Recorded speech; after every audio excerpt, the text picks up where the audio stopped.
Welcome to the Locked On Titans podcast. I am your host, Tyler Rowland. Titans fans, it is a Friday edition of the Locked On Titans podcast. On today's show, I'm going to tell you why I think I already know who the Titans X Factor is going to be in 2022 and who that is. Then we're going to talk about the prospects that the Titans are visiting with 2 weeks before the NFL draft, and we'll cap off with a little Roland's rant on the pros and the cons of drafting a quarterback in the first round this year in the draft. So all of that and more on a Friday edition of the Locked On Titans podcast. Let's get it. You are Locked On Titans, your daily Tennessee Titans podcast, part of the Locked On Podcast Network, your team every day.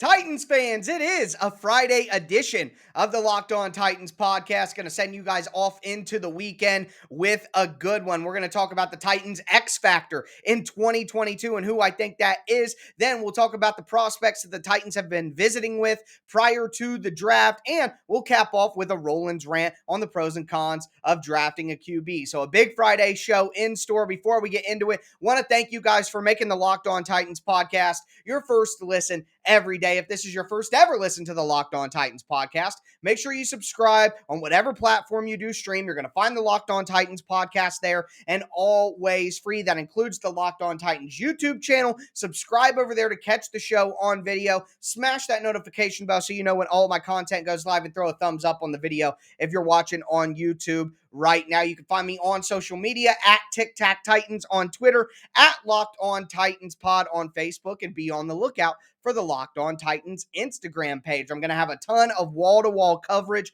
all draft weekend and Monday through Friday throughout the entire year. So make sure that you stay locked in to the Tennessee Titans by following the Locked On Titans podcast. With all that being said, time to dive into the top story of the day, and that is who the Titans X Factor will be in 2022. And I think regardless of what happens in the draft, we know the answer to that question, and it's Caleb Farley.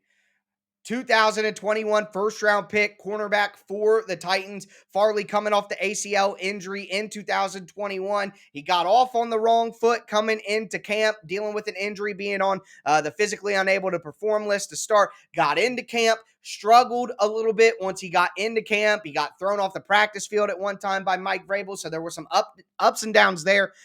He put some good practices together in the season, got on the field, played 3 games, and then tore his ACL. And there were ups and downs while he was on the field as well, actually playing for the Titans. But good to see him out there. The injury was unfortunate, but with the Titans letting Jackrabbit Jenkins go, they have an incredibly young cornerback group right now with Christian Fulton and Elijah Molden and Chris Jackson. They've added Buster Screen to have some, veteran in the room, but that's still an incredibly young group. And Caleb Farley is going to be expected to start this year, and there's some really positive news surrounding Caleb Farley right now, and that's what I want to get into to start off today's show, is some of the quotes that we got from Titans general manager Jon Robinson and head coach Mike Vrabel about Caleb Farley's not only development, but his rehab. Shout out to Jim Wyatt, who obviously is the team writer for the Tennessee Titans, for an incredible article that he put out covering everything. But I want to go over some of the quotes here. And first, we're going to hear from Titans general manager Jon Robinson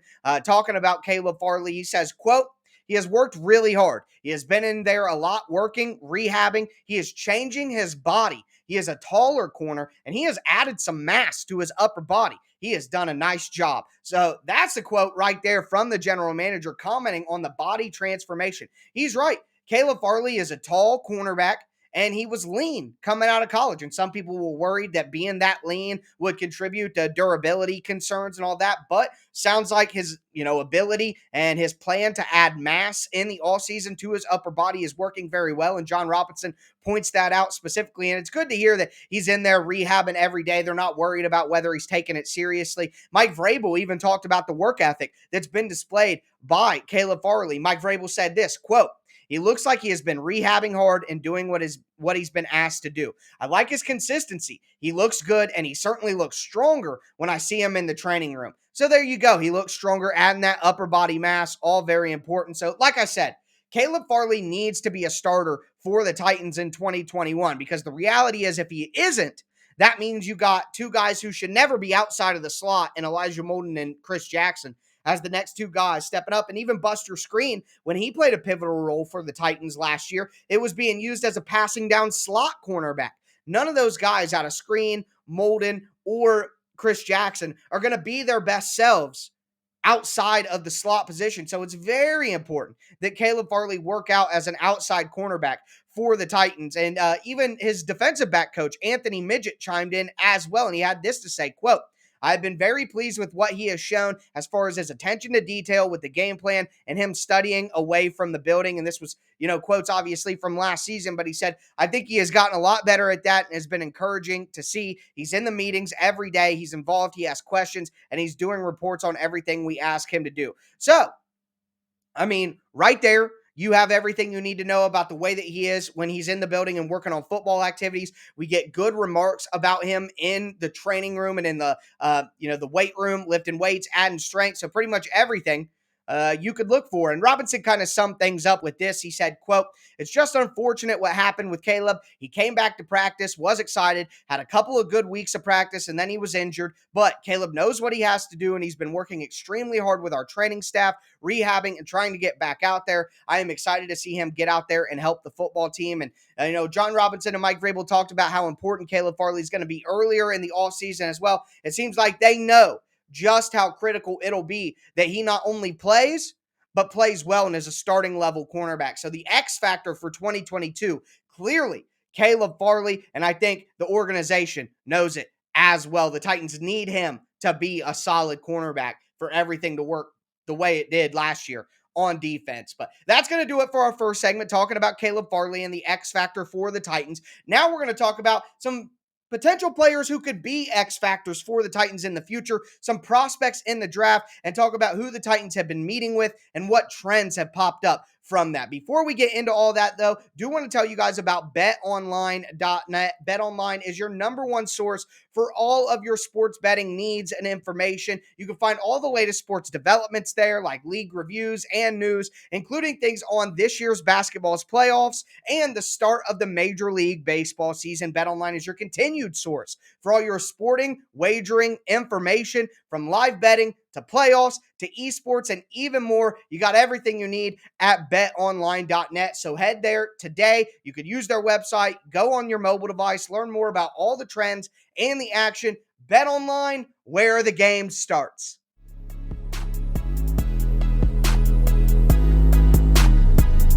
Titans fans, let's continue this Friday edition of the Locked On Titans podcast. We just talked about the Titans X Factor in 2022, who I believe is clearly cornerback Caleb Farley. Now, we are going to talk about the prospects the Titans have been meeting with prior to the NFL draft. We have the list compiled here. Want to give a shout out to my guy over at Titans Wire, Mike Moratis, the boss over there, who is a great editor and deals with all of my wordy freaking articles. He put together a good list here, and there's another list floating out there. It's F-Word Pods. I think Zach Lyons did a pretty good list as well, but it's just kind of a compilation of what prospects the Titans have met with. So I'll go through the list right now. Treylon Burks at wide receiver, Sky Moore at wide receiver, Trey McBride, the tight end, and Jalen Weidermeyer, the tight end, and Daniel Bellinger, the tight end. Then Malik Willis at quarterback, Tyler Smith, and Kenyon Green at interior offensive line. I know some of you guys consider Tyler Smith an offensive tackle.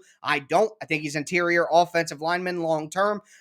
Trevor Penning, Nicholas Petit Ferreira, and AJ Arcuri that are offensive tackles, Michigan State or Northern Iowa, Ohio State, Michigan State, respectively. And then we have Jermaine Johnson and D'Angelo Malone, both edges, and then Marcus Jones and Alante Taylor at defensive backs. So that's the list right now. The Titans will be able to have more than that, as that's obviously not 30. But what trends do we see there? I think it's obvious the number one thing is just the positions that are mentioned. You have quarterback, wide receiver, tight end, offensive line, edge, and defensive back. Those are all the positions the Titans actually need. That's why it's so ridiculous when people mock a linebacker in the first round to the Titans.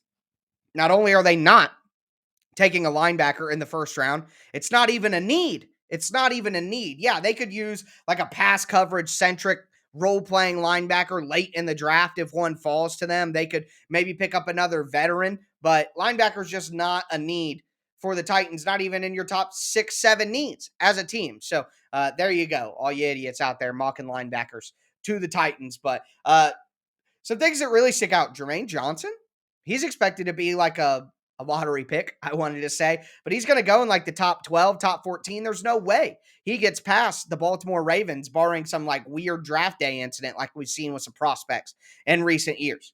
So that's confusing. I wonder why they wasted one of their visits on a guy who's going to come nowhere near them. I would love Jermaine Johnson in the first round if he fell to 26. I'd do that all day, but just very surprising there. But not surprising to see D'Angelo Malone. The Titans do need to add an edge in this draft, in my opinion, because my expectation is that Bud Dupree will not be with the team in 2023. And unless they really believe in Rashad Weaver coming back from a broken leg, then you need to get another young edge in there and start develop them. So I love D'Angelo Malone. I think he would be awesome in the mid rounds if the Titans could maybe trade back, pick up a few extra picks in the midday, in the day 2 range. I think that would be a great pick for them. But there you go. So edge is a low end option. I think they're just saying, hey, just in case, just in case. And then of course, defensive back, another one pretty interesting. We're talking day 3 type defensive backs here, maybe late day 2 with Alontae Taylor from Tennessee and Marcus Jones from Houston.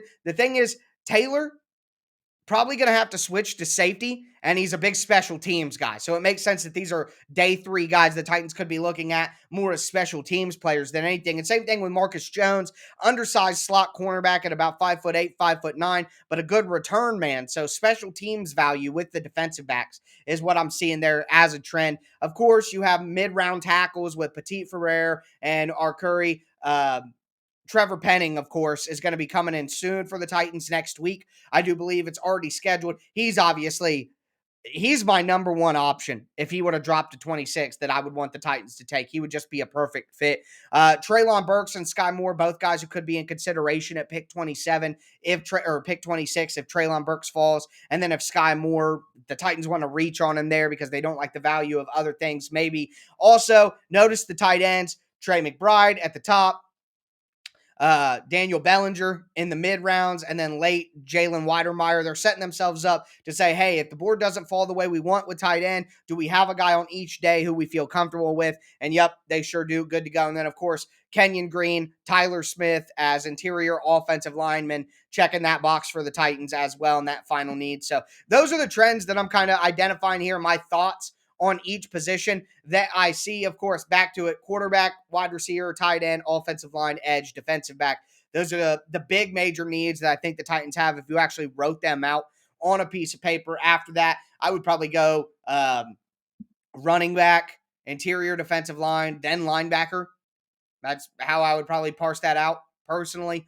But yeah, it makes all the sense in the world that that's where the Titans are at, and there are going to be more names added to that, and we'll keep kind of paying attention to what happens there. But it's obvious what positions the Titans are interested in. It's obvious how they're setting up their homework and doing everything they can to be as prepared as possible. But that's going to do it for that conversation. We're going to move into a little bit of a Rollins rant on the possibility of the Titans adding a quarterback in the draft. Before we do that, just want to remind you guys that the Locked On Network is going to have some incredible draft coverage. We're going live from the Locked On NFL Draft YouTube channel every single day of the draft for the entirety of the NFL draft. I'm going to be stopping by, giving analysis on not only the Titans picks, but other picks as well. Not only that, but the 2022 Ultimate Mock Draft is going to be released from April 18th through April the 22nd and finishing on the 25th. You're going to want to subscribe to that podcast feed, the Ultimate Mock Draft 2022. Just a ton of great draft content coming from Locked On. Also want to tell you guys about the best tasting protein bars in the galaxy from our friends over at Built Bar. You get the best of both worlds. They're incredibly tasty, better than most candy bars that I've had, with great flavors, all covered in 100% real chocolate. But you get the health benefits of a protein bar like you should. They're low calorie, low sugar, high protein, high fiber. They're not chalky. They're not waxy. They're absolutely delicious. So go to built.com Use the promo code LOCKED15. You're going to get 15% off your order. Once again, that's promo code LOCKED15 for 15% off at built.com.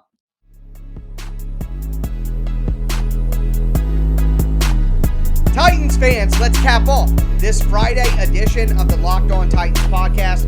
We talked about the Titans X Factor in 2022. We talked about who the Titans have been meeting with on their top 30 visits prior to the draft. Now, I'm just going to get into a little Rollins rant for you guys about the quarterback position and potentially picking one at number 26. So, let's just go through the pros and cons. But before we do, got to thank you guys for making the Locked On Titans podcast your first to listen every day. As for your second listen, check out the Locked On NFL Draft podcast. The draft is less than 2 weeks away. Ryan Tracy and former NFL cornerback Eric Crocker are breaking down the draft for you from two different angles, the front office perspective, and of course, they're looking at prospects, mock drafts, player profiles, big boards, player rankings, all of that stuff. It's a perfect way to get ready. And go ahead and get subscribed to the Locked On NFL Draft podcast right now on YouTube, and then you'll be ready to go for the live draft coverage when the day comes. So make sure that you make the Locked On Titans podcast your first listen every day. Make the Locked On NFL Draft podcast your second listen. But getting into this, it's highly debated. And here's what I'm going to say. Whatever quarterback you don't like Corral, you don't like Ritter, you like Howe, you like Will, whatever. Just when I'm talking about potentially taking a quarterback, just insert the quarterback that you like and think about it that way. Oh, you really like this guy in the first round? Insert him. I think Malik Willis and Kenny Pickett probably aren't realistic. I don't want Kenny Pickett. Anyway, I don't like Sam Howell. I like Desmond Ritter, number one. I like Matt Corral for the Titans as a secondary option at quarterback. If you don't like those, again, just when I say quarterback, think of the quarterback you like and go from there. So, what are the pros? So, number one, you're getting a player who I believe the guys that I like, Desmond Ritter and Matt Corral, have better upside than Ryan Tannehill. There we go. I think they could be better players. There's potential. They could be elite. There's mystery there. Yeah, maybe not. But maybe so. Maybe so.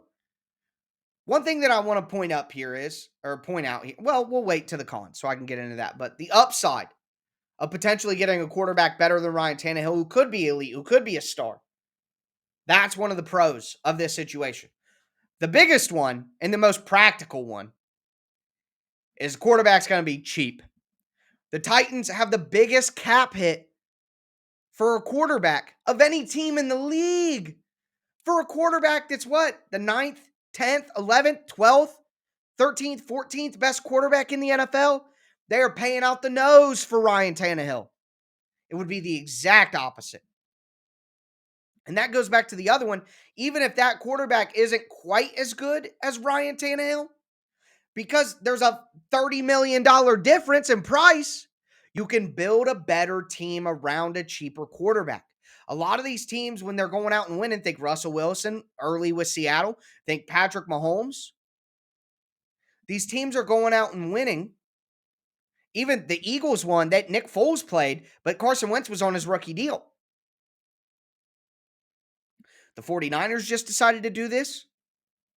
So when you have a cheaper quarterback, especially $30 million, the quarterback can be maybe a smidgen worse, but the team can be that much better because you can keep Amani Hooker. You can keep Nate Davis. You can keep Zach Cunningham. I don't think it's going to happen, but maybe you can keep Bud Dupree. Maybe you can go out and get that extra free agent that you need. You have more ability to put together a better supporting cast. Because here's my thing. If we all know, all of us collectively know, hey, if Ryan Tannehill is going to win a Super Bowl, he needs an incredible cast around him. He needs great blocking because the O-line wasn't good enough. So he needs top-tier blocking. That's what everybody says. And the weapons weren't good enough. He needs a top-tier supporting cast with weapons. He needs an incredible running game, a top 5 running game. And not only that, but he needs a great defense too. We got to have a great defense to go with him. Oh, but not only that, folks. You need an incredible play caller, and Todd Downing isn't good enough. So for Ryan Tannehill to win a Super Bowl, I have to have an elite offensive line, elite weapons, elite run game, elite defense, and elite play calling. I mean, what are the odds of doing all of that while you're paying the most for a quarterback of any team in the league? If you got to have that much elite around the quarterback, he can't have an elite contract, and he does. So, yeah, I get that the quarterback, and we'll get to that, could be a little worse than Ryan Tannehill, but think the pro here is how cheap that quarterback will be for 5 years to build the roster and how much better of a team you could build. And even if that quarterback is marginally worse than Tannehill early on, by year 4, they could be just as good as Tannehill with upside to be better than Tannehill, and your team could be that much better because of that money. Not only that, you get 5 years of control if you take a quarterback in the first round. That 5th-year option for a quarterback is vital. And because of the Titans situation, Ryan Tannehill will be the starter in 2022. He can sit for a year, whoever he is, and get more acclimated to the NFL game and practice in redshirt. And then the final pro is you get off Ryan Tannehill's monster contract next year with a little dead money, but you can actually cut bait. And that's important. All of that stuff is so important. Okay. We know that Tannehill is not a stud who can carry the Titans. Is he going to be a Matt Stafford? We know that he's not elite. Can he be a Matt Stafford with a really good cast around him? Can the Titans provide that cast with him making as much money as he does? I don't think so. I don't think he's as good as Matt Stafford. Okay. I don't think Matt Stafford is elite. But Matt Stafford is in that area, obviously, has established the window where you don't have to be elite if you have all elite around you. So there you go. Okay. What are the cons? Let's be fair. What are the cons? The cons are you're taking a rookie in the first round and they're not going to have any impact in 2022. If things go perfect, they're not going to be a factor in 2022. But Rashaan Evans wasn't that great in his rookie season. And Jeffrey Simmons didn't play until week 7 in his rookie season. I mean, you're going to say, at least they played. They played. Okay. Well, what about 2020? Titans won the division, went to the playoffs. First round pick didn't do anything. First round pick wasn't even an NFL player. What about 2021? Titans went 12-5, won the division, got the bye, number 1 seed, made the playoffs again, home playoff game. What'd their first round pick do? Barely play, tear his ACL. We talked about him to start the show. So don't come in here and tell me that the Titans can't be as good as they need to be without a first-round rookie. Who was the Rams' first-round rookie last year? Yeah, the Bucs had a couple of good rookies, but the Titans don't have a top 10 pick like Nick Bosa, like the 49ers did. So to me, it's obvious. A lot of these teams can win without an impact first-round rookie. The Titans have been really good without a first-round rookie the last few years. So don't tell me that not having an impact first-round rookie matters, because guess who doesn't usually have an impact first-round rookie anyways? The Titans. The cons, again, the Titans do need offensive line. But let's be honest. Are the Titans really going to start a rookie? Dylan Radin's probably going to start at right tackle, and they're going to have Aaron Brewer or Jamarco Jones at left guard. The Titans barely play their rookies. Nate Davis didn't even get to play until week 4 due to injury. Like, someone else got injured and allowed him to play. Not only that, but Dylan Radins could barely get on the field. He wasn't even active for most games last year. Elijah Molden played, but outside of week 1, he didn't get sufficient snaps until nearly week 6, week 7. You want to talk about Chris Jackson? Chris Jackson played like the first couple of games in 2020, and he barely got over 10 snaps the rest of the season. The Titans don't want to play rookies. They're a veteran competitive team. It's just really hard for a rookie to break through. Besides Adoree Jackson and Jack Conklin, which was 5 years ago, the Titans barely play their rookies in their rookie year. Okay? At least to start. And offensive line is one of those positions that requires a ton of continuity. The Titans aren't going to want to sit a rookie for half the year and then switch the starting lineup halfway through the year on the offensive line because now the rookie's ready. It doesn't even make sense. They're not going to do that. Mike Vrabel's not going to change the offensive line in the middle of the year because the rookie's ready now. That's not going to happen. Okay? Titans need wide receiver. But heck, the top 5 wide receivers will probably be gone by 26 anyway. And there's depth in this class. I would love a David Bell at pick 90. You could get a Calvin Austin or a Khalil Shakir. You know? And again, Titans going to play a rookie a bunch of snaps. Not if they don't get one of those top 5 guys, they're not. And then, what if the quarterback's a bust? Okay. So what? The Titans find another bridge quarter. We just came off Marcus being a bust. And the Titans just went out and found a bridge quarterback in Tannehill that with a decent cast around him could be decent. Look at what the Chiefs did. Going from Alex Smith to Patrick Mahomes. Look at what the Bills did. Going from Ryan Fitzpatrick, Tyrod Taylor to Josh Allen. Look at the Bengals. Saying we're done with Andy Dalton. We're going to go get Joe Burrow. Look at the Ravens. Because I know you guys are going to be like, oh, those were high in the draft. Those were high in the draft. Look at the Ravens. They traded up into the first round at pick 32 to get Lamar. And they instantly became a contending team that is usually favored to win their division every single year. They're very similar to where the Titans are at. Just Lamar has more X factor ability as he grows into a player. So I'm just saying, yeah, there's risk involved. But what's the worst that can happen? And if you want to say the worst that can happen is the Titans could go back to the Rustin Webster days. John Robinson and Mike Vrabel ain't going back to the Rustin Webster days. We saw the floor for John Robinson and Mike Vrabel when we saw the 9-7 seasons. I believe that. 9-8 would be the floor for this organization. Especially if the guy does bust, they're still going to have a ton of talent on the roster because of the money they saved.